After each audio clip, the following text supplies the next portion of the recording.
After about a year of waiting, finally got the Snapmaker 2.0 A350. I'm gonna open it.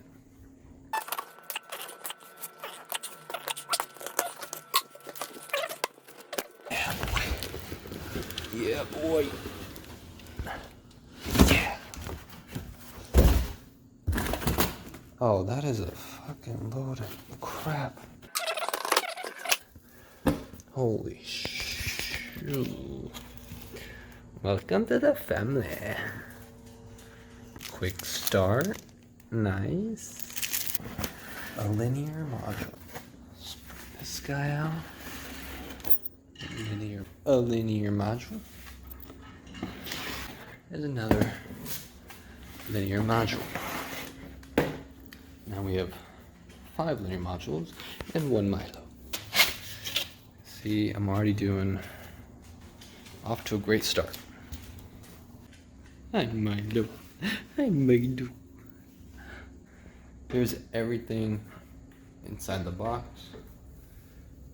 Tool heads, adapters, cables, screen, power, tools, the linear module, and a flat piece of something. And then the work platform. Ooh. Wow, that's pretty sick actually. Okay, so the piece that was right here, the one I didn't know what it was, is this one, which is the bottom plate.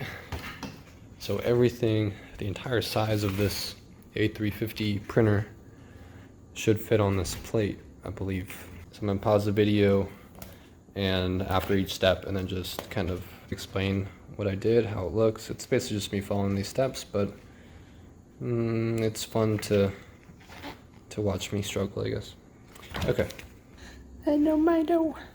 Okay, but I want to show you each box opening up. So the first step is to attach the feet to the rubber feet to that plate.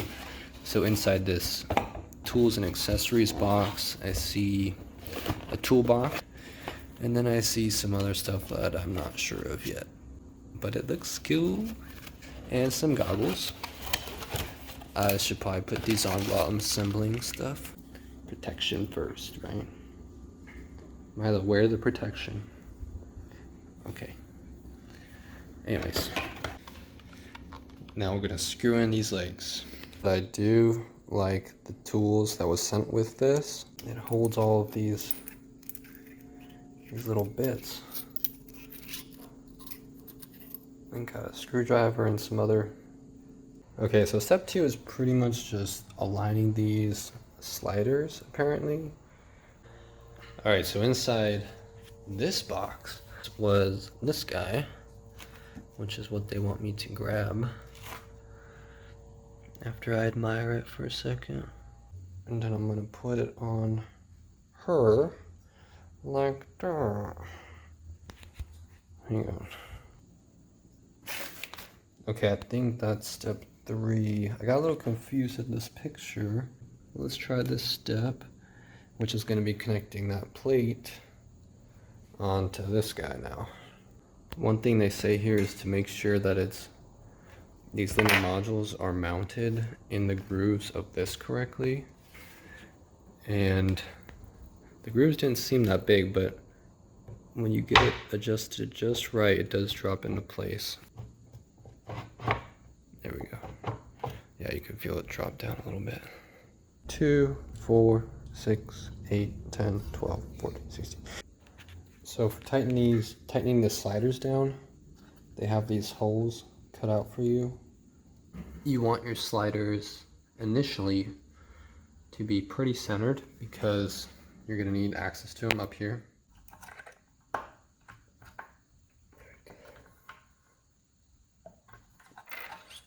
Okay. And then this guy up here. Want some of this? You can see down here. Yeah, you see my screwdriver. Just hitting these guys. Now I'm gonna flip it over. All right, there it is. It's looking pretty good.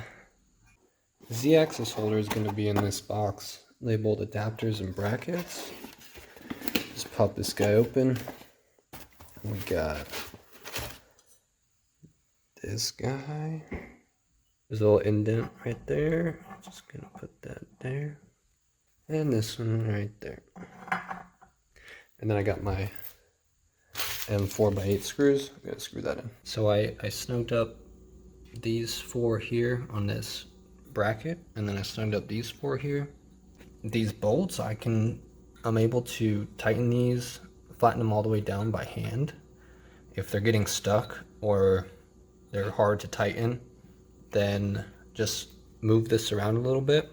And there's four M4x8s that screw in the bottom of this.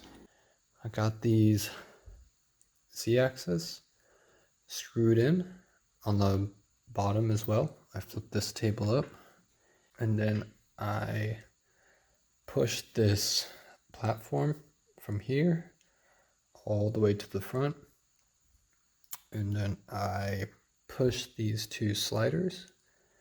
They were up here, pushed them both down as far as they can go, and then I attached this X-axis. So far it's just hand tightened, but I'm gonna tighten this X-axis, then I'm gonna tighten the back of this guy, tighten these guys down, and then I'm gonna tighten the bottom down. All right, time to finish this guy up. Inside of the adapters and brackets, there's this splitter. There's two modules plug into that side, and then they have the Y-axis, the converter cable is what they call it, and that's inside the touchscreen and controller box. And there it is. I just fed this guy underneath here, wrapped it around into here. The same with this side. Just fed it into underneath here, wrapped it around here, and then this side fed underneath, and it's just hanging out on the side here. The other one is gonna go here, right next to it, and bolt in there. So we got these M4x30 screws. When I was screwing this down, it felt kind of tight. I thought I might have been cross-threading it. So I moved this thing out of the way, and I tried screwing them in first, just to make sure that they're going in. Pre-screwed in, and then we'll back these out. All right, that's looking pretty good. Okay, so the next step is to put this controller on, and this gets oriented like this, and it's gonna get put on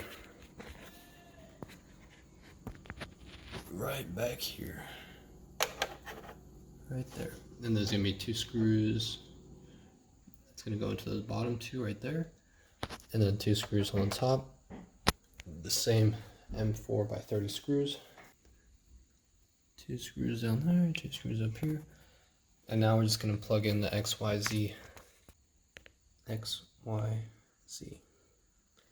So I have the X plugged in.